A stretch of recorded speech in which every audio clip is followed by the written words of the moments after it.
Welcome to Revise and Resubmit, Weekend Classics. I'm Pavlov. And I'm Nikita. Imagine this. You're a farmer named Tim Grayson, and you have this huge problem. Yeah. Your land is sitting on top of abandoned coal mines. And those mines are just venting methane. Constantly. Yeah. So it's not just a nuisance, it's a toxic liability. You have to monitor it, clean it up. For most people, that's just a financial black hole. But Grayson, he looked at this volatile gas, this liability, and he saw something completely different. He saw a free energy source. So what does he do? He gets his hands on a used diesel generator, figures out how to retrofit it to burn that methane, and starts making electricity. Right, which he then sells back to the local utility. I mean, right there, he's turned an environmental risk into a revenue stream. But that's where it gets really interesting, because that's where his thinking goes from just smart to, well, visionary. Yeah, that generator produces a ton of waste heat. Instead of just letting it go, he routes the cooling water from the generator into these trenches for a new hydroponic greenhouse. Now he's growing tomatoes with his waste heat. And it keeps going. The water in those trenches is full of nutrients, so he introduces tilapia, the fish, a tropical delicacy. And the fish waste becomes natural fertilizer for the tomatoes. So you have methane, waste heat, nutrient water, all of these reliabilities or just byproducts, and he combines them with some salvaged equipment and just sheer ingenuity. To build multiple self-sustaining businesses. Yeah. Electricity, tomatoes, and fish. So the perfect example of literally creating something from nothing. And that incredible story, along with 28 others, is the core evidence for what's become a foundational text in management research. The paper is called Creating Something from Nothing. Resource construction through entrepreneurial bricolage. And this is a really classic, rigorously peer-reviewed paper. It was published in the Administrative Science Quarterly, which for anyone starting their research journey is a huge deal. It's an FT50 indexed journal. Okay, let's pause on that for a second. FT50 index. Why should someone new to academia, maybe just starting out, really care about that designation? It's the highest benchmark there is for quality and influence. Being FT50 means it's considered essential reading for business leaders around the globe. It's where the most important ideas that shape how we think about management and organizations get published. So it's not just another academic paper. Not at all. And the authors, Ted Baker from North Carolina State and Reed Nelson from Southern Illinois, have seen this paper cited over 6,300 times on Google Scholar. It has truly shaped how we think about entrepreneurship for 2 decades. Absolutely. And our mission here is really to guide you through this paper's architecture. We want to unpack the theory it built, the unique methods they used, and the lessons about turning deep fieldwork into new academic theory. And we can't stress this enough. Whether you have access to academic databases or not, this is such a thoughtfully crafted paper. It's really worth your time to read. We'll put a link in the show notes. Okay, so let's get into the theoretical challenge. Why did this study even need to happen? Well, it starts with a simple fact about business. Most new companies face just severe resource constraints. Many of them start with less than $5,000. Right, and based on that, you'd think the survival rate would be terrible. But some firms, like Tim Grayson's farm, don't just survive, they actually flourish. And existing theories didn't really have a good explanation for how. Precisely. The traditional open systems models sort of assumed that your resource environment is objective. It's fixed. The authors call it a stubborn facticity. Like a bank ledger. You either have the money in the account or you don't. Exactly. From that point of view, if you don't have the resources, you should just fail. Or at least avoid any big challenges until you get the resources. So the old theories couldn't explain these firms that were basically thriving on ingenuity and, well, garbage. They couldn't. So the authors needed a new starting point, and they found a really useful clue in the work of an economist named Edith Penrose. Ah, the Penrose distinction. This is key. She was one of the first to separate resources, the actual physical objects and people, from services. Right, the services being the specific idiosyncratic things those resources can do. Can you give an example of that? Sure. Imagine you have 2 identical cement trucks. As physical resources, they're the same. But one firm might just use its truck to pour foundations, standard stuff. Okay. But another firm might take its truck and use the motor, the chassis, the barrel, and create, a mobile slow-speed power plant for some off-grid operation. The truck is the resource. That power plant idea That's the service. So the value isn't in the object, it's in the creativity of the person using the object. You've got it. But the thing is, while Penrose saw this difference, she never really gave a clear model of how firms actually do that. And that's the gap Baker and Nelson decided to fill. They saw these successful, resource-poor firms all doing a similar set of things, which they formalized under this one concept, entrepreneurial bricolage. The term itself actually comes from anthropology, from Claude Lévi-Strauss. Wow. He used bricolage to mean basically making do with whatever you have at hand. But Baker and Nelson took it way beyond just a simple philosophy. They did. They observed it in the field, and they built a formal three-part definition from what they saw. The first part is simply making do. Which just means you have a bias for action. You just jump in and start working on problems instead of, waiting for the perfect plan or all the right resources. Right. And you accept that the outcomes might be imperfect, a little messy. But what they found was that sometimes this rapid-fire engagement leads to these brilliant, unforeseen results. You solve one problem and accidentally create a solution for a totally different one. And the second part is the combination of resources for new purposes. This is that core reuse element. It's taking physical things, skills, ideas, whatever, and using them for something they were never intended for, like using generator heat to grow fish. Then there's the third part, which you call the theoretical heavy hitter. Yes, this is the really insightful piece, a refusal to enact limitations. This is the constructivist part of their theory.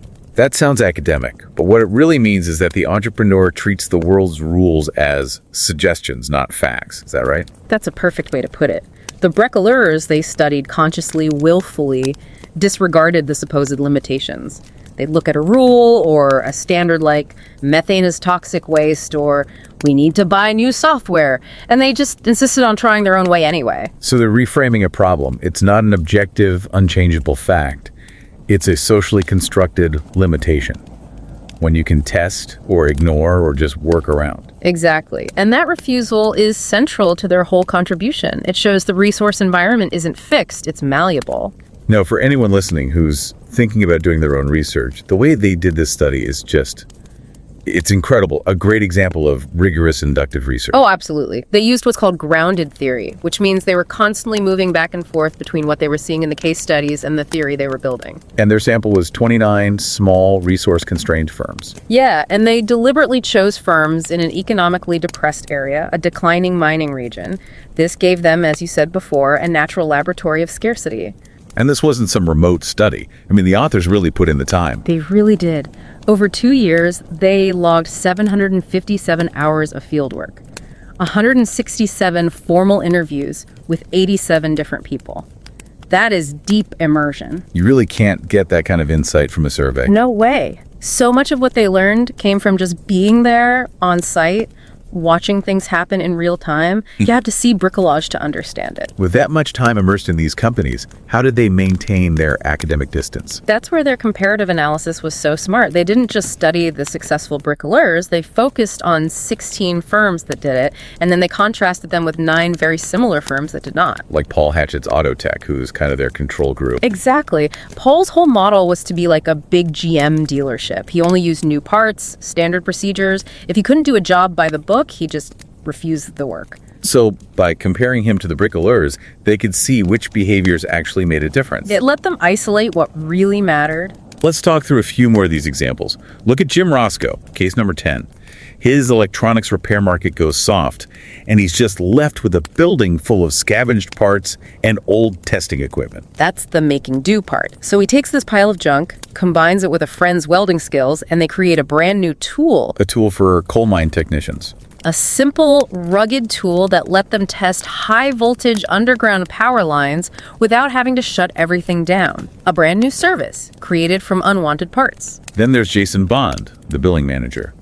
He solved a problem not with physical stuff, but by bending institutional rules. Right. His startup had this ancient software that couldn't handle complex pricing. The rule was, we need to spend 2 years and a fortune on a new IT system. But he refused to enact that limitation. He did. He took the old software and combined it with a homemade spreadsheet system he knew from a previous job. Taught himself just enough to connect the two. And that little act of bricolage saved the company thousands of dollars and a huge IT headache. And then my personal favorite, Jim Jarvis. the motorcycle repair owner. He's the poster child for consciously rejecting how things are supposed to be done. So a customer comes in with a wobbly front wheel. Yeah. A normal dealer would take the wheel off, put it on a special stand, follow a set procedure. Jarvis does the complete opposite. He leaves the wheel on the bike, has the customer hold it steady, and he sits right there on the sidewalk. And uses a screwdriver against the fender as a gauge to true the wheel. Zero special equipment. It's this beautiful combination of high-level technical skill and absolutely zero budget execution. He didn't even charge the guy right away. So why do all that? Why deviate so much from the norm? Because that customer had a part. Jarvis wanted a rare sandcast engine block for a future restoration project. So Jarvis used his unique, non-standard service, the sidewalk repair, the quick turnaround, as leverage to get access to that scrap part. He was playing a longer game. A much longer game. He was using his nonconformity to generate something uniquely valuable for himself down the line. But what's so fascinating is that the paper finds that this kind of behavior, just doing bricolage all the time, wasn't a silver bullet for success. It was a strategy for survival, but it could also be a trap. Yes, this led to their most critical distinction: the difference between parallel and selective bricolage. And the parallel pattern was what guys like Jim Jarvis were doing. Exactly. They found it in 9 of the firms. They were applying bricolage everywhere, all at once. Physical parts, labor, customer relationships, rules, everything was fluid. Which created this distinct bricolage identity. The shop where customers are also friends, people hang out after hours. Everything's a bit chaotic, but familiar. And that's great for getting by, but the big consequence was stalled growth. These firms were so consumed by what the authors called coaxing, nursing old equipment along, squeezing one more use out of something. It's incredibly labor intensive. And their personal, messy way of doing business isolated them from bigger markets that need predictable professional contracts. They were just too chaotic to scale up. Now, contrast that with the 11 firms that actually grew. They used selective bricolage. Meaning they applied it narrowly, maybe just to their raw materials or capital, but they followed all the institutional rules everywhere else. And critically, as they became more successful, they were able to reject bricolage. They chose to stop being the scrappy startup.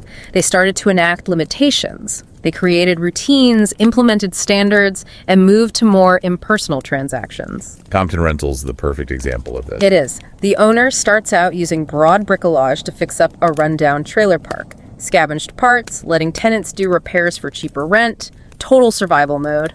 But as soon as his cash flow improved, he just stopped. He deliberately abandoned that model. He brought in strict contracts, demanded everyone comply with regulations, started using only new parts and professional services. He enacted the very limitations he used to ignore. And that allowed him to shift from a messy, low-margin business to a professional, high-margin one that could actually grow. Or think back to Tim Grayson, our farmer from the beginning.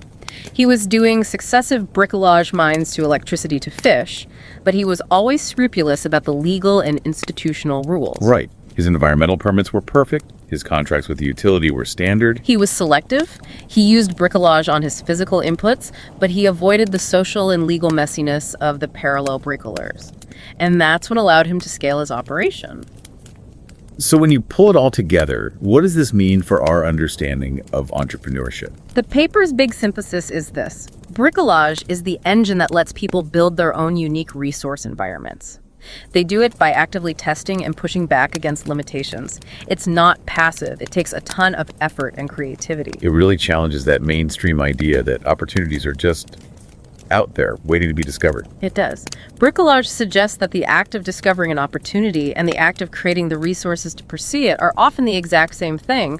Resourcefulness becomes just as important as alertness. So it's not about what you don't have. It's about what you can do with what you do have. The world isn't fixed. Exactly. And the author suggests that creating something from nothing is really just the most extreme version of creating more from less.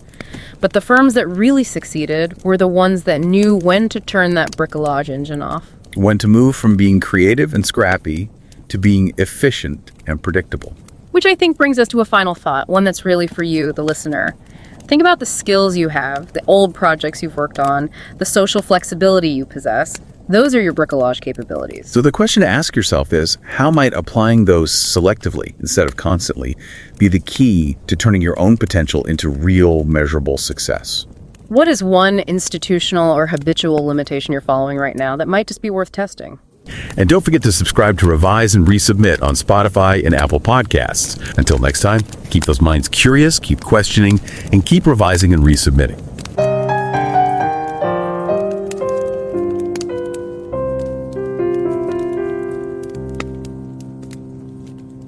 Revise and রিসাবমিটের weekend classics পর্বে আপনাদের স্বাগত।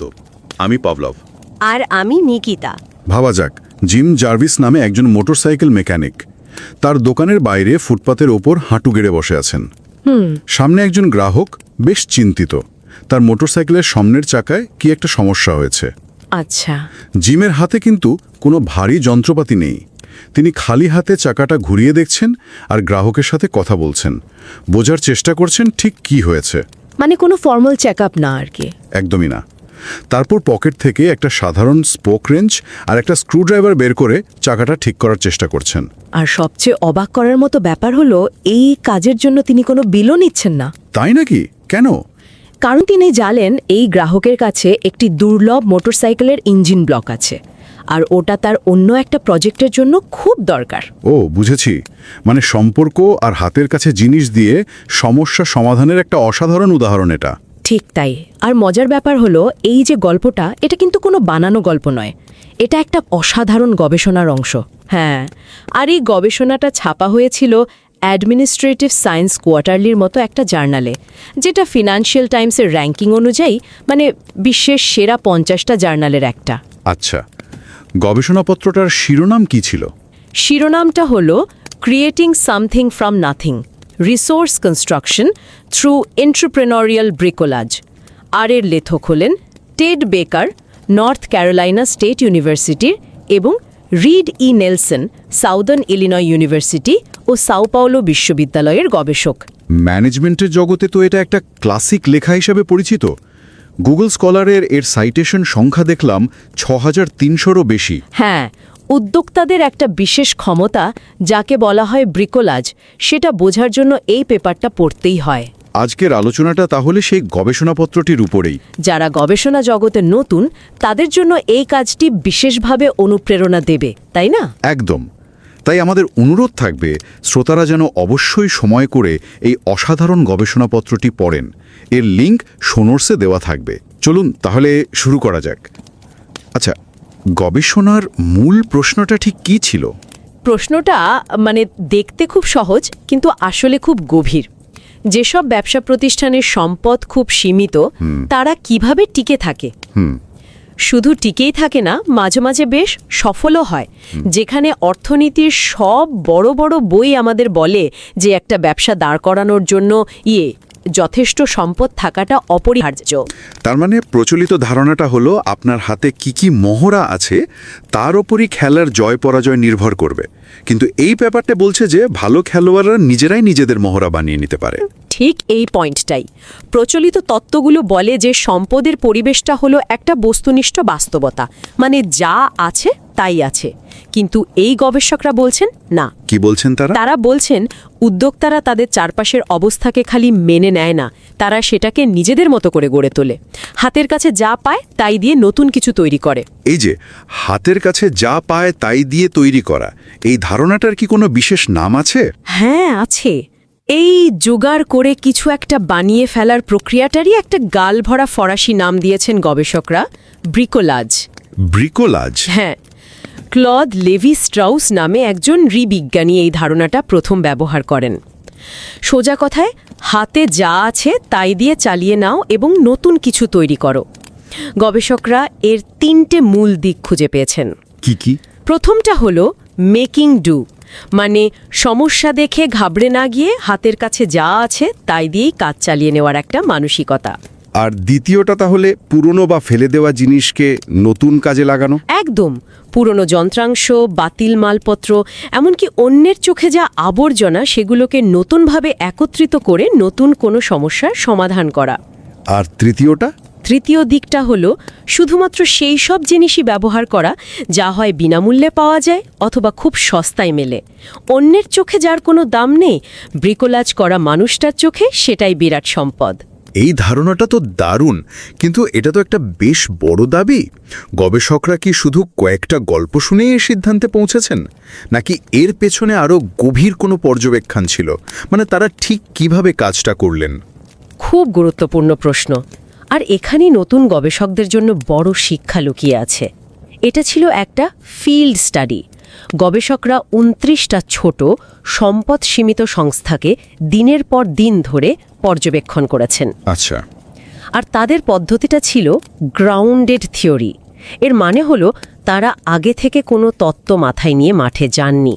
আগে থেকে তত্ত্ব নিয়ে যাননি মানে তারা এটা প্রমাণ করতে যাননি যে ব্রিকোলাজ কাজ করে, বরং তারা খোলা মন নিয়ে মাঠে গেছেন, যা দেখেছেন, যা শুনেছেন সব নোট করেছেন এবং সেই তত্ত্ব বিশ্লেষণ করে ধীরে ধীরে এই তত্ত্বটি তৈরি করেছেন। কিন্তু এভাবে কোনো পূর্ব প্রস্তুতি ছাড়া মাঠে নেমে যাওয়াটা তো একটু ঝুঁকিপূর্ণ নয়? নতুন গবেষকদের জন্য এটা কি আদৌ বাস্তবসম্মত? ঝুঁকি তো আছেই, কিন্তু এর পুরস্কার অনেক বড়। লক্ষ্যহীন মনে হলেও তাদের উদ্দেশ্য পরিষ্কার ছিল। তারা বুঝতে চেয়েছিলেন এই প্রতিষ্ঠানগুলো কিভাবে টিকে থাকে, আর এই পদ্ধতির কারণেই তারা এমন সব জিনিস আবিষ্কার করতে পেরেছেন যা অফিসে বসে কল্পনাও করতে পারতেন না। কতদিন ধরে করেছেন এই কাজ?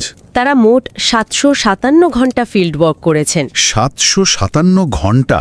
ভাবা যায়? হ্যাঁ, দিনের পর দিন ওই ব্যবসাগুলোতে গিয়ে বসে থেকেছেন, কর্মীদের সাথে কথা বলেছেন, তাদের কাজ দেখেছেন, ১৬৭টা ইন্টারভিউ নিয়েছেন, আর শত শত পৃষ্ঠার ফিল্ড নোট লিখেছেন। এটা কোনো সার্ভের মতো গবেষণা নয়। না না, এটা তো মানুষের সাথে মিশে গিয়ে তাদের জগৎটাকে বোঝার চেষ্টা। এই নিবিড় পর্যবেক্ষণ থেকে নিশ্চয়ই দারুণ সব উদাহরণ উঠে এসেছে। অবশ্যই, যেমন ধরুন, গবেষকরা দুটো গাড়ির গ্যারেজের তুলনা করেছেন। একদিকে আছেন পল হ্যাচেট, যিনি একদম নিয়ম মেনে চলেন। আচ্ছা। গাড়ির কোম্পানি যা বলে তার বাইরে এক চুলও নড়েন না। কোনো সস্তা বা অস্থায়ী সমাধান তিনি দেবেনই না। আর অন্যদিকে আছেন ডেনি গ্লেন। তার গ্যারেজ আর পাশের 3টে গোলাবাড়ি পুরনো গাড়ির ভাঙা যন্ত্রাংশে ঠাসা। তিনি কিছুই ফেলেন না। মানে একটা গাড়ি ভাঙা পার্টস দিয়ে অন্য গাড়ি সারিয়ে তোলেন? ঠিক তাই। ডেনি গ্রিনের বর্ণনা শুনে আমার নিদের পাড়ার এক মেকানিকের কথা মনে পড়ে গেল। তার দোকানে কোনোদিন কিচ্ছু ফেলতে দেখিনি। লোকে আবর্জনা বললেও তিনি বলতেন কাজের জিনিস। হ্যাঁ হ্যাঁ, আমারও চেনা লাগছে। ডেনি গ্রিন শুধু জমিয়েই রাখেন না, তিনি জানেন কোন ভাঙা জিনিসটা কখন কোথায় কাজে লাগবে। এটাই সৃজনশীলতা। একদম। আরেকটা উদাহরণ দিই, জিম রস্কো। তার ইলেকট্রনিক্স সারাইয়ের ব্যবসা ভালো চলছিল না। তিনি কি করলেন? এলাকার কয়লা খনির শ্রমিকদের একটা বড় সমস্যা ছিল, মাটির নিচের বৈদ্যুতিক তার পরীক্ষা করার যন্ত্রগুলো খুব ভঙ্গুর আর দামি ছিল। আচ্ছা। রস্কো পরিত্যক্ত টিভি, পুরনো রেডিওর যন্ত্রাংশ, এইসব ফেলে দেওয়া জিনিস দিয়ে একটা নতুন, মজবুত আর সস্তা টেস্টিং টুল বানিয়ে ফেললেন। বাহ! মানে তিনি হাতের কাছে থাকা আবর্জনা থেকে একটা নতুন পণ্য আর নতুন বাজার তৈরি করে ফেললেন। ঠিক। জেসন বন্ডের গল্পটাও অসাধারণ। তিনি এক টেলিকম কোম্পানিতে কাজ করতেন। তাদের বিলিং সফটওয়্যারটা ছিল খুব পুরনো। ওহ, এটা তো অনেক কোম্পানিতেই হয়। হ্যাঁ, কর্মীদের ঘন্টার পর ঘন্টা ধরে হাতে হাতে বিল ঠিক করতে হতো। কোম্পানির প্রচুর টাকার সময় নষ্ট হতো। জেসন তার আগের অফিসের একটা সাধারণ স্প্রেডশিট সিস্টেমের কথা ভাবলেন আর নিজের শেখা প্রোগ্রামিং জ্ঞান কাজে লাগিয়ে দুটো সিস্টেমকে জুড়ে দিলেন। নতুন কোনো সফটওয়্যার না কিনে? কোনো নতুন সফটওয়্যার কিনতে হলো না, অথচ কোম্পানির হাজার হাজার ডলার বেঁচে গেল। অসাধারণ। কিন্তু আমার মতে সবচেয়ে অবিশ্বাস্য উদাহরণ হলো টিম গ্রেসনের। গ্রেসন একজন কৃষক, যার জমির নিচে একটা পরিত্যক্ত কয়লা খনি ছিল। পরিত্যক্ত খনি? সাধারণত ওটাকে তো মানুষ একটা বিপজ্জনক উপদ্রব হিসেবেই দেখে, তাই না? ওটা তো একটা বোঝা। সবাই তাই দেখে, কিন্তু গ্রেসন সেভাবে ভাবেননি। তিনি জানতেন পরিত্যক্ত খনিতে মিথেন গ্যাস জমে। তিনি একটা পুরনো ডিজেল জেনারেটরকে কাজ করে মিথেন দিয়ে চালানোর ব্যবস্থা করলেন আর বিদ্যুৎ উৎপাদন শুরু করে দিলেন। দারুণ। কিন্তু গল্পটা কি এখানেই শেষ? না, এখান থেকেই তো শুরু। জেনারেটর চলার সময় প্রচুর তাপ তৈরি হয়, যা সাধারণত নষ্টই হয়। গ্রেসন সেই বর্জ্য তাপ ব্যবহার করে একটা গ্রিনহাউস বানালেন। আচ্ছা। সেখানে তিনি হাইড্রোপনিক পদ্ধতিতে টমেটো চাষ শুরু করলেন। বাহ! এরপর গ্রিনহাউসের পুষ্টি মেশানো গরম জলটা তিনি পাশের একটা ট্যাঙ্কে পাঠালেন, যেখানে তিনি তেলাপিয়া মাছ চাষ শুরু করলেন। আর মাছের বর্জ্য আবার টমেটো গাছের জন্য প্রাকৃতিক সার হিসেবে ব্যবহৃত হতে লাগলো। এক মিনিট, আমি ঠিক শুনছি তো? একটা পরিত্যক্ত খনি থেকে বিদ্যুৎ, হ্যাঁ, তারপর সেই বিদ্যুতের বর্জ্য তাপ থেকে টমেটো, তারপর টমেটোর ব্যবহৃত জল থেকে মাছ। হ্যাঁ, এটা তো একটা স্বয়ংসম্পূর্ণ ইকোসিস্টেম বানিয়ে ফেলেছেন তিনি। একদম। এবং সব শেষে যে অতিরিক্ত মিথেন গ্যাস বচত সেটাও তিনি একটা ন্যাচারাল গ্যাস কোম্পানির কাছে বিক্রি করতে শুরু করলেন। ভাবুন একবার। অবিশ্বাস্য। যেটাকে সবাই বিপজ্জনক উপদ্রব বলছিল, গ্রেসন সেটাকে বিদ্যুৎ, টমেটো, মাছ আর বাড়তি আয়ের এক বিশাল উৎসে পরিণত করলেন। এটাই ব্রিকোলাজের আসল শক্তি, সীমাবদ্ধতাকে সুযোগ হিসেবে দেখা। এই গল্পগুলো শুনে তো মনে হচ্ছে ব্রিকোলাজ একটা দারুণ ব্যাপার, প্রায় ম্যাজিকের মতো। সবাই তো তাহলে এটাই করবে, তাই না? গবেষণায় কি এমন কোনো দিক ছিল যেখানে এই পদ্ধতিটা কাজ করেনি বা সমস্যা তৈরি করেছে? চমৎকার প্রশ্ন। আর এখানেই গবেষণার সবচেয়ে গুরুত্বপূর্ণ সিদ্ধান্তটি লুকিয়ে আছে। গবেষকরা দেখেছেন ব্রিকোলাজ সবাই একভাবে করে না, এর দুটো ভিন্ন ধরন আছে, আর তাদের ফলাফলও একদম আলাদা। কি রকম?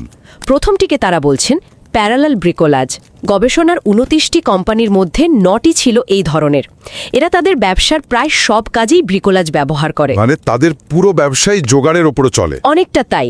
তারা ভাঙা জিনিস জমিয়ে রাখে, তাদের কর্মীরা কেউ প্রাতিষ্ঠানিকভাবে প্রশিক্ষিত নয়, সবাই কাজ করতে করতে শিখেছে। তারা প্রায়ই নিয়মকানুনকে পাত্তা দেয় না। তাদের গ্রাহক বা সরবরাহকারীদের সাথে সম্পর্কটাও শুধু ব্যবসায়িক নয়, বরং বন্ধুত্ব বা আত্মীয়তার মতো। এই গভীর সম্পর্কগুলোই তাদের খারাপ সময়ে টিকিয়ে রাখে। কিন্তু এর সমস্যাটা কোথায়? টিকে থাকা তো ভালোই। সমস্যা হলো তারা টিকে থাকে কিন্তু এগোতে পারে না। তারা নিজেদের মতো করে একটা জগৎ বা ইকো চেম্বার তৈরি করে ফেলে। আচ্ছা।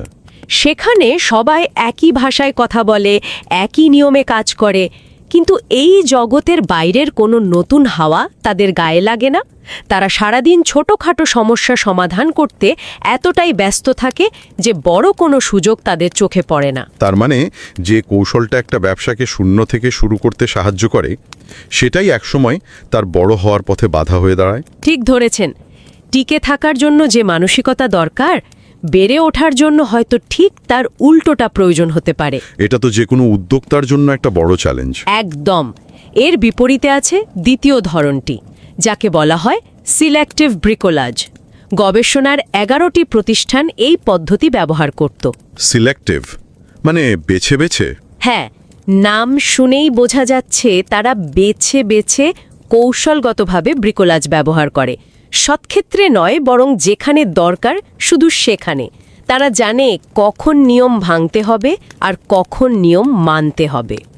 এর কোনো উদাহরণ আছে? ডেভ কম্পটনের উদাহরণটা খুব ভালো।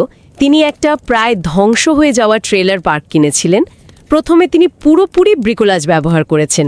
একটা ভাঙা ট্রেলারের যন্ত্রাংশ দিয়ে অন্যটা সারাই করে পার্কটাকে কোনোমতে বাসযোগ্য করে তুলেছেন। আচ্ছা। কিন্তু ব্যবসাটা একবার দাঁড়িয়ে যাওয়ার পর তিনি ব্রিকোলাজ করা ছেড়ে দিলেন। তিনি পেশাদার ব্যবস্থাপক নিয়োগ করলেন, কঠোর নিয়মকানুন চালু করলেন এবং পার্কটিকে একটি সুশৃঙ্খল ব্যবসায় পরিণত করলেন। ফলে তার ব্যবসার দ্রুত বৃদ্ধি ঘটল। তার মানে তিনি বুঝেছিলেন যে শুরুর কৌশলটা দিয়ে আর চলবে না। একদম। আরেকজন ছিলেন বিগস ডিগ।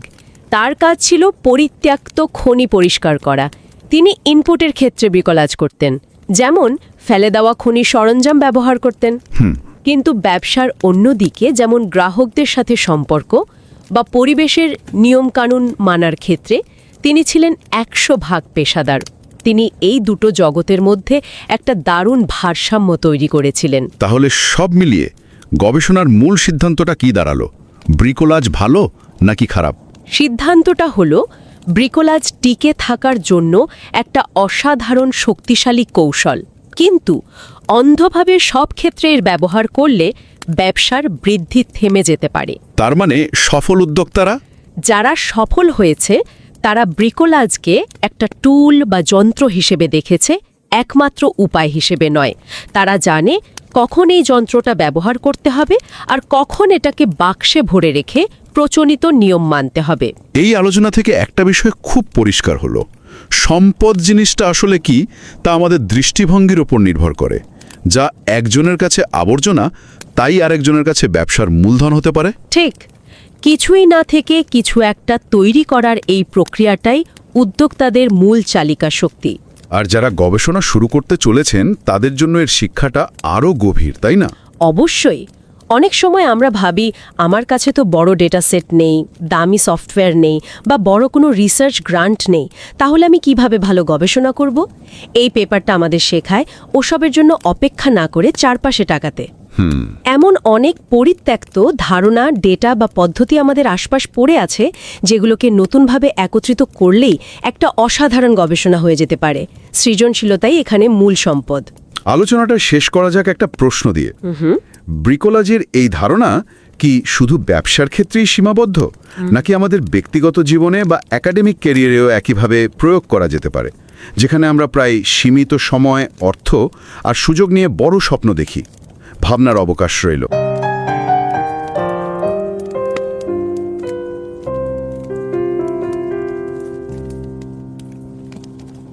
नमस्कार और रिवाइज एंड रीसबमिट की वीकेंड क्लासिक्स एपिसोड में आपका स्वागत है।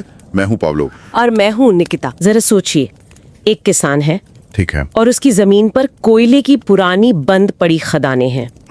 और ये खदानें मतलब खतरनाक है, कभी भी धंस सकती हैं और इनसे लगातार मीथेन गैस रिसती रहती है। ज्यादातर लोगों के लिए तो एक मुसीबत ही होगी, एक सिरदर्द। बिल्कुल, एक ऐसी चीज जिसे आप बस नजरअंदाज करना चाहेंगे। लेकिन उस किसान ने इसमें एक मौका देखा। अच्छा। उसने उस बेकार मीथेन गैस को पाइप से इकट्ठा किया और उससे बिजली बनाई। जनरेटर से जो फालतू गर्मी निकल रही थी उससे ग्रीन हाउस गर्म किए और उसमें टमाटर उगाए। वाह। और सुनिए, टमाटरों के लिए जो पोषक पानी इस्तेमाल होता था उसमें तिलापिया मछली पाली। और ये सब करने के बाद भी जो गैस बच गई, उसे गैस कंपनी को बेच दिया। हाँ, तो ये कहानी सिर्फ एक चतुर जुगाड़ की नहीं है, ये एक बहुत गहरे आइडिया को समझाती है, जिसे मैनेजमेंट रिसर्च की दुनिया में ब्रिकोलाज कहते हैं। यानी जो कुछ भी हाथ में है, हाँ। उसी से कुछ नया और कीमती बना लेना। बिल्कुल। और आज हम जिस सोर्स पर बात कर रहे हैं वो इसी आइडिया पर आधारित एक बेहद प्रभावशाली रिसर्च पेपर है। इसका शीर्षक है creating something from nothing, resource construction through entrepreneurial bricolage. इसे टेड बेकर और रीड ई नेल्सन ने लिखा है और ये पेपर पब्लिश हुआ था एडमिनिस्ट्रेटिव साइंस क्वार्टरली में, जो कि मैनेजमेंट की दुनिया के सबसे प्रतिष्ठित जर्नल्स में से एक है, एक FT50 इंडेक्स जर्नल। सही कहा। और ये पेपर मतलब मैनेजमेंट रिसर्च में एक क्लासिक माना जाता है। गूगल स्कॉलर पर इसे 6300 से ज्यादा बार साइट किया गया है। हम चाहेंगे कि जो भी इसे सुन रहे हैं वे इस बेहतरीन और गहराई से लिखे गए पेपर को पढ़ने के लिए जरूर समय निकालें। लिंक शो नोट्स में है। हाँ, और आज हमारी चर्चा का मकसद भी यही है, इस एकेडमिक पेपर को उन लोगों के लिए थोड़ा आसान बनाना जो रिसर्च की दुनिया में अपना सफर शुरू कर रहे हैं। तो हम समझेंगे कि लेखकों ने अपनी थ्योरी कैसे बनाई, डेटा कहाँ से आया और वो अपने नतीजों तक पहुंचे कैसे। चलिए शुरू करते हैं। तो चलिए इसे खोलकर समझते हैं। ब्रिकोलाज का सीधा सा मतलब है जो हाथ में है उसी से काम चलाना। हम सब जानते हैं कि ज्यादातर नए बिजनेस बहुत कम पैसों और मतलब संसाधनों से शुरू होते हैं। तो फिर ऐसा क्या है कि कुछ ही सफल हो पाते हैं? हाँ, जबकि बाकी वहीं की वहीं रह जाते हैं। ये पेपर इसी सवाल की गहराई में जाता है। पारंपरिक सिद्धांत क्या मानते हैं कि संसाधन या तो आपके पास होते हैं या नहीं होते हैं, एक तयशुदा चीज की तरह देखते हैं। बिल्कुल। लेकिन ये पेपर एक बिल्कुल अलग नजरिया पेश करता है। ये कहता है कि संसाधन वो नहीं है जो आपके पास हैं, बल्कि वो हैं जो आप उनसे बना सकते हैं। अच्छा। यहाँ पर एडिथ पेनरोज का एक क्लासिक विचार काम आता है। उन्होंने संसाधन और सेवाओं में अंतर बताया था। एक हथौड़ा एक संसाधन है, लेकिन कील ठोकना किश तोड़ना या कागजात को उड़ने से रोकना, ये सब उसकी सेवाएं हैं। और ये आपकी कल्पना पर निर्भर करता है। ब्रिकोलाज इसी सोच पर आधारित है। तो लेखकों ने ब्रिकोलाज को मोटे तौर पर 3 हिस्सों में बांटा है। पहला है जिसे वो कहता है मेकिंग डू, यानी काम चलाना, मतलब एक्शन पर जोर देना, सिर्फ सोचने की बजाय। बिल्कुल। और दूसरा है संसाधनों को नए मकसद के लिए जोड़ना, मतलब पुरानी बेकार पड़ी चीजों को मिलाकर कुछ नया बना लेना। सही। और तीसरा है हाथ में मौजूद संसाधनों का उपयोग, यानी उन चीजों का इस्तेमाल करना जो या तो मुफ्त हैं या बहुत सस्ती हैं, जिन्हें अक्सर दूसरे नजरअंदाज कर देते हैं। और इन तीनों के अलावा उन्होंने अपने अध्ययन में एक चौथा और शायद सबसे जरूरी तत्व खोजा। वो क्या था? वो था सीमाओं को मानने से इनकार करना, a refusal to enact limitations। इसका मतलब क्या हुआ? नियमों को तोड़ना। उससे भी ज्यादा, इसका मतलब है किसी काम को करने के सही तरीके या जो स्थापित मानक है उन्हें ही चुनौती देना। ये पूछना कि क्या हम इसे अलग तरह से कर सकते हैं या ये नियम यहाँ मौजूद ही क्यों है। यही वो मानसिकता है जो एक साधारण जुगाड़ को एक इनोवेशन में बदल देती है। बिल्कुल। ये सब सुनने में तो बहुत दिलचस्प लगता है, लेकिन मतलब एक रिसर्चर के तौर पर मेरे मन में सवाल उठता है, लेखकों को ये सारी कहानियां मिली कहाँ से? उन्होंने ये रिसर्च की कैसे? ये सवाल बहुत जरूरी है, खासकर उन लोगों के लिए जो रिसर्च को समझना चाहते हैं। लेखकों ने ग्राउंडेड थियरी नाम का तरीका अपनाया। Grounded theory? हाँ, इसका मतलब है कि वे पहले से कोई बनी बनाई थियरी लेकर नहीं गए, बल्कि उन्होंने जमीनी हकीकत से थियरी को उभरने दिया। उन्होंने अपनी रिसर्च एक ऐसे इलाके में की जहां की अर्थव्यवस्था कोयला खदानों पर निर्भर थी और वो बुरी तरह ढलान पर थी। यानी कि वहाँ संसाधनों की बहुत ज्यादा कमी थी। हाँ बिल्कुल, और यही माहौल ब्रिकोलाज को बेचने के लिए एकदम सही था। उन्होंने 29 छोटी संसाधनहीन कंपनियों का अध्ययन शुरू किया और उन्होंने देखा कि इनमें से कुछ कंपनियां बहुत कम संसाधनों में भी कमाल का काम कर रही थी। उन्होंने 2 साल से ज्यादा समय तक ऐसी 16 कंपनियों पर खास ध्यान दिया। लेकिन जो चीज इस रिसर्च को असाधारण बनाती है वो है उनकी तुलनात्मक पद्धति।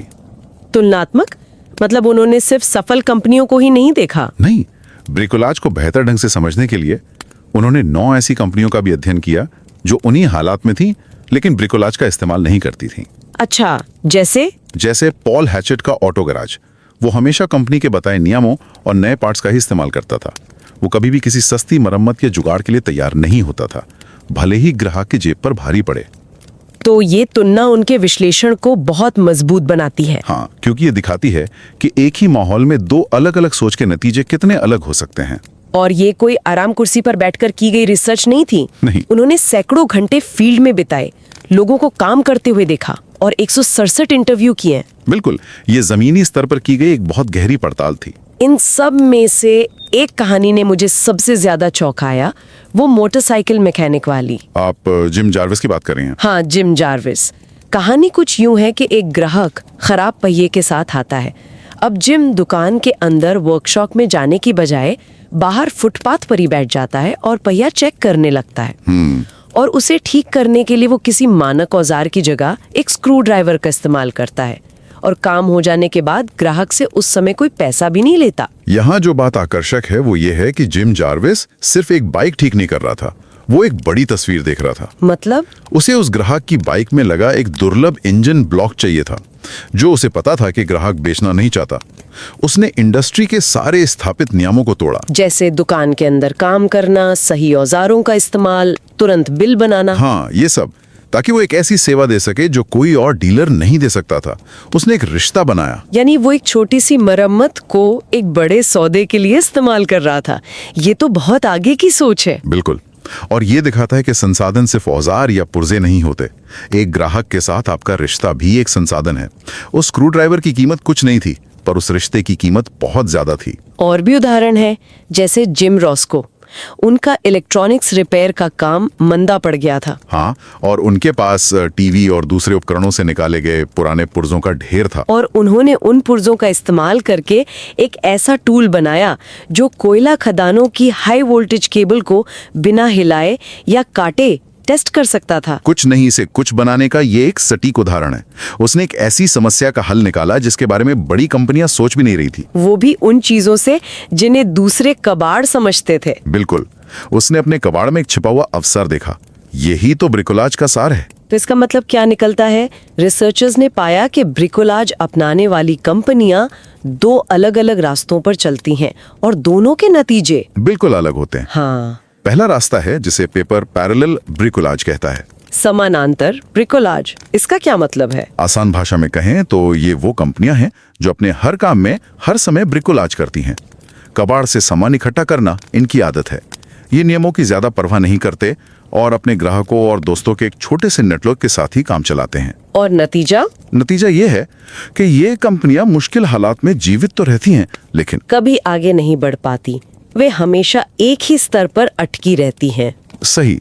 और वे आगे क्यों नहीं बढ़ पाती? अगर हम इसे बड़ी तस्वीर में देखें तो वे एक ऐसे सामाजिक ताने बाने में फंस जाती हैं जो उन्हें सहारा तो देता है पर सीमित भी कर देता है। कैसे? पुरानी मशीनों को चलाते रहने की लगातार मशक्कत और इन गहरे सामाजिक रिश्तों की मांगे उनकी सारी ऊर्जा खत्म कर देती हैं।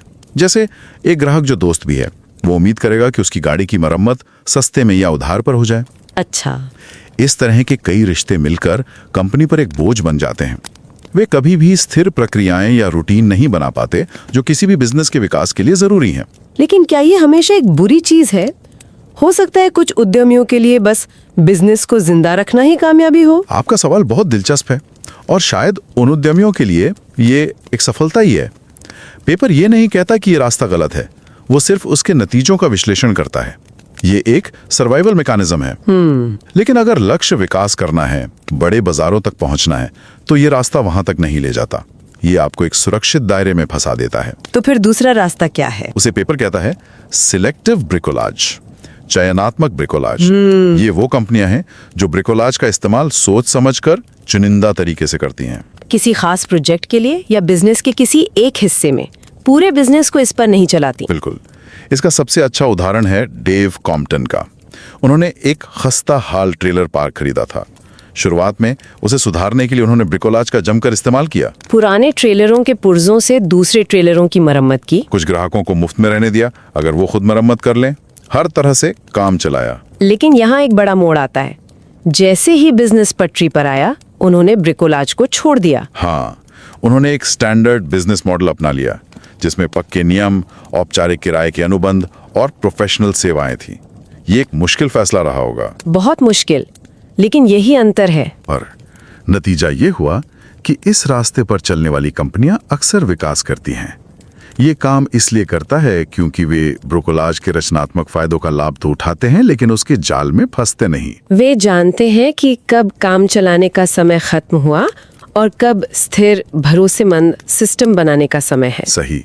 वे समझते हैं कि हर ग्राहक दोस्त नहीं हो सकता और हर काम जुगाड़ से नहीं चल सकता। तो ये एक तरह का विरोधाभास है। जो चीज आपको जिंदा रखती है वही आपको आगे बढ़ने से भी रोक सकती है। बिल्कुल। और यही इस पेपर का सबसे गहरा सार है। ये अध्ययन उद्यमिता के क्लासिक आइडिया पर एक बहुत जरूरी सवाल खड़ा करता है। क्या है वो क्लासिक आइडिया? क्लासिक आइडिया है, पहले एक अवसर खोजो, फिर उसके लिए संसाधन जुटाओ। लेकिन ब्रिकोलाज शायद इसका उल्टा सुझाता है। कैसे? ये कहता है कि आपके पास जो संसाधन पहले से मौजूद हैं, उनके प्रति सजग रहना ही ऐसे अवसर पैदा कर सकता है जिन्हें कोई और देख ही नहीं सकता। ये इस बात पे नहीं है कि आपके पास क्या नहीं है, बल्कि इस बात पर है कि जो आपके पास है आप उससे क्या कर सकते हैं। शायद सच्चा इनोवेशन हमेशा बड़े आविष्कारों से नहीं आता, बल्कि हमारे चारों ओर मौजूद साधारण चीजों के चतुर संयोजन से आता।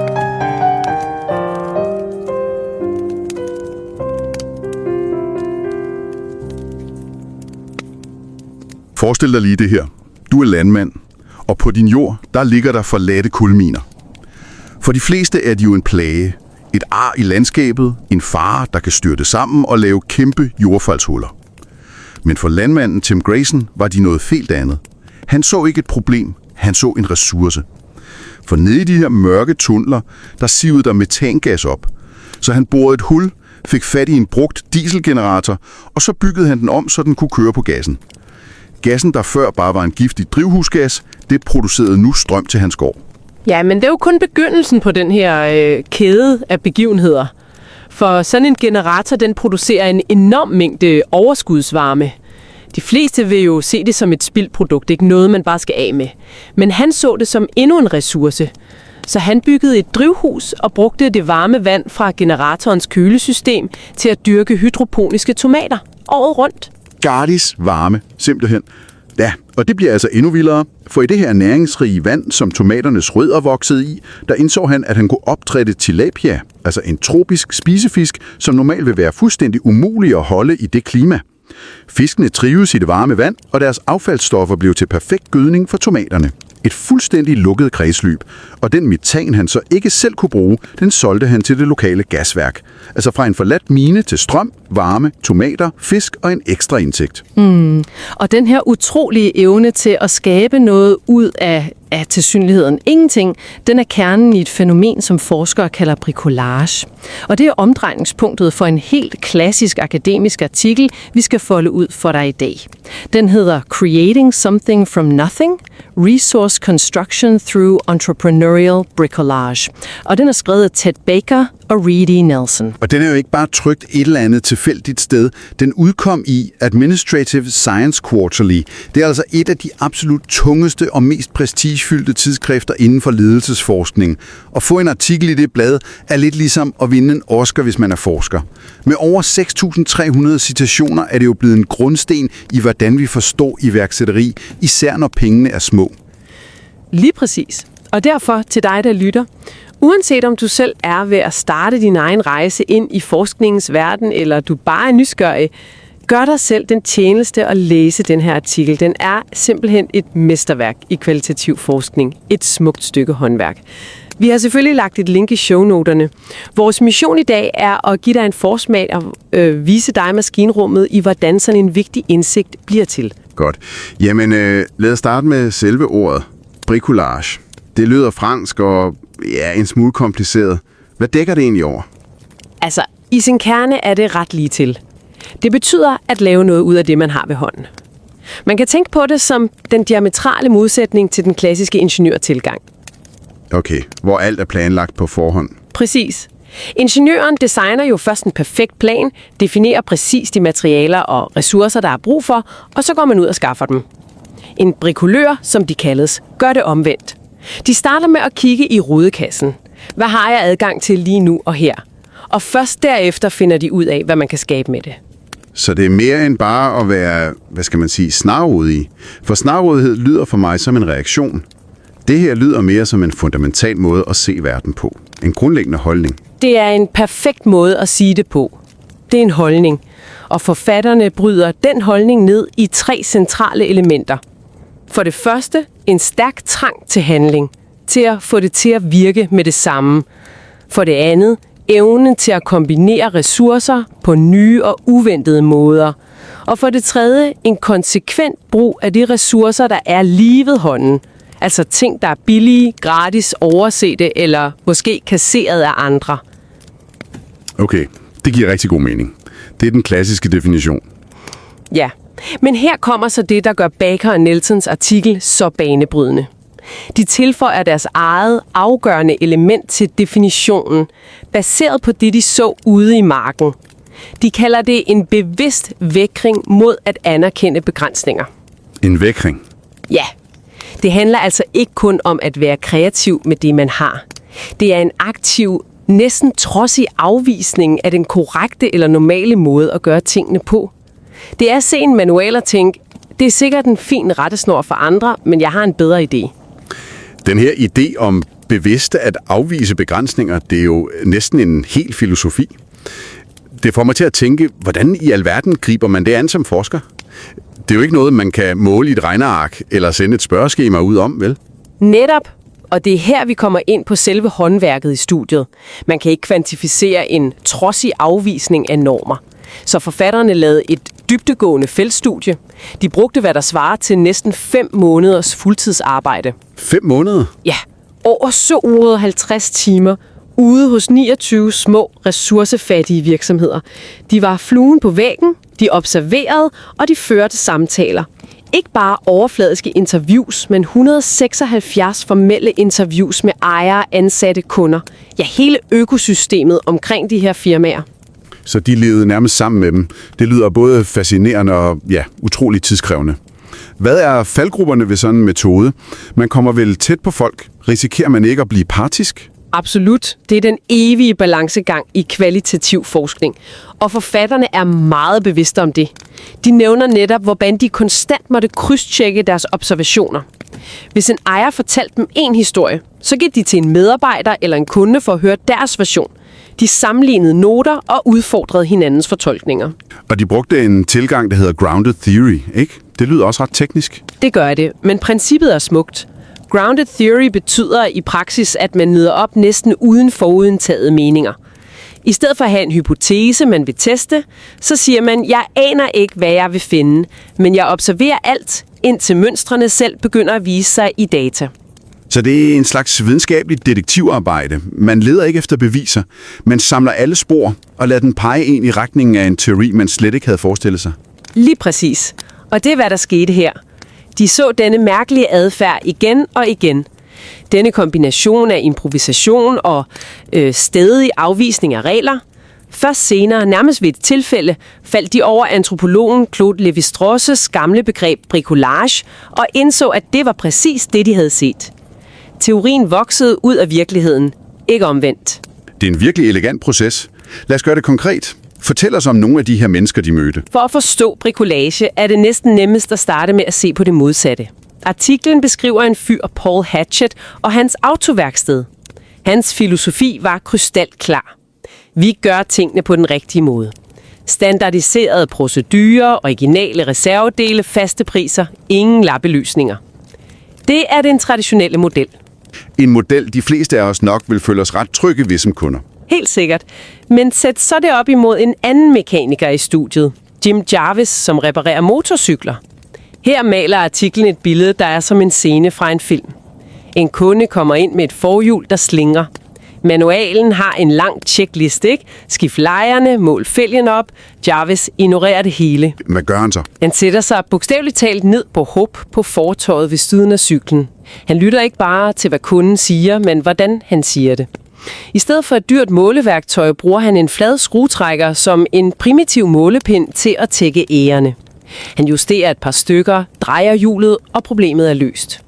Det hele tager få minutter. Og hvad tager han så for det? Ingenting. Han sender kunden afsted uden en regning, fordi Jarvis opererer i en helt anden økonomi. Han ved, at den her kunde har en anden ældre motorcykel stående derhjemme, med en meget sjælden motorblok, som Jarvis godt kunne tænke sig at få fingrene i til et fremtidigt projekt. Så den gratis reparation er ikke en gave, det er en investering i social kapital. Det er et fascinerende eksempel, men er det ikke også en smule manipulerende? Han yder en gratis service med en klar bagtanke. Det er et fantastisk spørgsmål, som artiklen indirekte stiller. For fra et traditionelt forretningsperspektiv er det måske uprofessionelt. Men i Jarvis' verden er grænserne mellem kunder, venner og leverandører helt flydende. Han ser ikke en transaktion, han ser et netværk af ressourcer. Både fysiske dele og sociale relationer. Ved at bryde branchens regler skaber han en unik værdi og en loyalitet, som Paul Hatchett med sine faste priser aldrig ville kunne opnå. Okay, så vi har to meget forskellige verdener. Den regelrette og den rebelske. Betyder det så, at alle iværksættere bare skal kaste manualerne væk og begynde at bricolere som Jim Jarvis? Nej, og det er her artiklen leverer sit allervigtigste bidrag. For da forfatterne analyserede alle deres data, så opdagede de, at der ikke bare var én måde at være bricolær på. De fandt to helt forskellige mønstre med vidt forskellige konsekvenser. De kalder dem parallel bricolage og selektiv bricolage. Okay, lad os tage dem en af gangen. Hvad kendetegner parallel bricolage? Det er Jim Jarvis-modellen. Det er, når en virksomhed bruger bricolage konstant i alle aspekter af forretningen. De samler enorme lager af, hvad andre vil kalde skrammel, fordi man ved aldrig, hvad man kan bruge det til. De er dybt afhængige af selvlærte, uformelle færdigheder og ignorerer konsekvent branchestandarder. Det lyder kaotisk og rodet, men måske også utrolig levende, med et stærkt fællesskab. Man kan forestille sig et værksted, hvor der altid er kaffe på kanden. Lige præcis. Og den her tilgang er ekstremt effektiv til én ting: overlevelse. De her virksomheder er som kakelakker i en atomkrig. De kan klare sig igennem næsten enhver krise. Men der er vel en ulempe? Ja, og den er afgørende. For selvom de hjælper dem med at overleve, så fanger det dem også. De bliver så dygtige til at løse problemer med de ting, de har inden for rækkevidde, at de aldrig fokuserer på at skaffe de ressourcer, der skal til for at tage det næste skridt. De bliver låst fast. Resultatet, som forfatterne konkluderer helt tørt, er ingen vækst. De forbliver små overlever. Det er en skarp konklusion. Men er vækst altid målet? Man kan vel argumentere for, at Jim Jarvis' værksted skaber en anden form for værdi, en social kapital. Det er en meget vigtig pointe. Artiklen anerkender den værdi, men dens fokus er på, hvad der skaber økonomisk vækst. Og her er kontrasten til den anden gruppe slående. Den anden tilgang kalder de selektiv bricolage. Her bruges bricolage strategisk og afgrænset. Det er ikke en permanent tilstand, men et værktøj, man tager i brug, når det er nødvendigt. Okay, så det er ikke en livsstil, men en metode? Præcis. Det bedste eksempel fra artiklen er en fyr, Dave Compton. Han køber en fuldstændig nedslidt campingplads. Han har ingen penge. I stedet for at gå i banken, bruger han bricolage. Han tager dele fra forladte campingvogne og bruger dem til at reparere andre. Han laver endda en aftale med lejerne. I kan bo her gratis, hvis I selv hjælper med at reparere. Så han bruger præcis de samme principper som Jim Jarvis, men kun i en afgrænset opstartsfase. Lige nøjagtigt. For i det øjeblik, campingpladsen er nogenlunde på fode, og der begynder at komme penge i kassen, så sker der et radikalt skift. Han stopper med at bruge bricolage, han indfører stramme regler for pladsen, han begynder at købe nye materialer og professionalisere driften, han vælger selektivt at begynde at anerkende begrænsninger og følge reglerne igen. Okay, så hvis jeg forstår det rigtigt, så er forskellen næsten som at have en værktøjskasse. Parallelbrikoløren har kun én hammer. Find en løsning med det, du har, og bruger den på alt. Selektivbrikoløren som Dave Compton har den samme hammer, men ved også, hvornår det er tid til at lægge den fra sig og købe en præcisionsskruetrækker. Den analogi rammer hovedet på sømmet. Denne gruppe af iværksættere forstod, at nøglen til succes ikke kun er at være en kreativ rebel. Det handler om at vide, hvornår man skal bryde reglerne, og lige så vigtigt, hvornår man skal stoppe og begynde at følge dem. Ved at være selektiv, undgå de den fælde. Og resultatet for dem var entydigt. De skabte vækst. Så vi er landet ved en ret dyb indsigt. Iværksætter kan bogstaveligt talt skabe noget ud af ingenting. Fra metangas i en forladt mine til skrottet campingvogn. Simpelthen ved at nægte at forse begrænsninger. Præcis, men den virkelige kunst ligger i balancen. Evnen til at vide, hvornår man skal være den kreative brikolør, og hvornår man skal være den disciplinerede ingeniør. Det udfordrer jo fuldstændig den simple idé, at flere ressourcer altid er bedre. Nogle gange er det netop fraværet af ressourcer, der fremtvinger de mest geniale innovationer. Det får en til at tænke over ens egne projekter, både professionelt og privat. Hvor ofte siger man ikke til sig selv, hvis bare jeg havde X, så kunne jeg endelig gøre Y. Denne artikel foreslår jo et helt andet udgangspunkt. Både dig, der lytter. Tænk på et problem eller et projekt, du står overfor lige nu. Hvad nu hvis du, i stedet for at spørge, hvilke ressourcer mangler jeg for at løse det, for en stund prøvede at starte et helt andet sted? Hvad nu hvis du i stedet spurgte, hvad kan jeg skabe med det skrammel, de idéer, de kontakter og de færdigheder, jeg allerede har ved hånden? Hvilke uskrevne regler for, hvordan tingene bør gøres, accepterer du uden at stille spørgsmål? Og hvad vil der ske, hvis du bare for et øjeblik beslutter dig for slet ikke at anerkende de begrænsninger?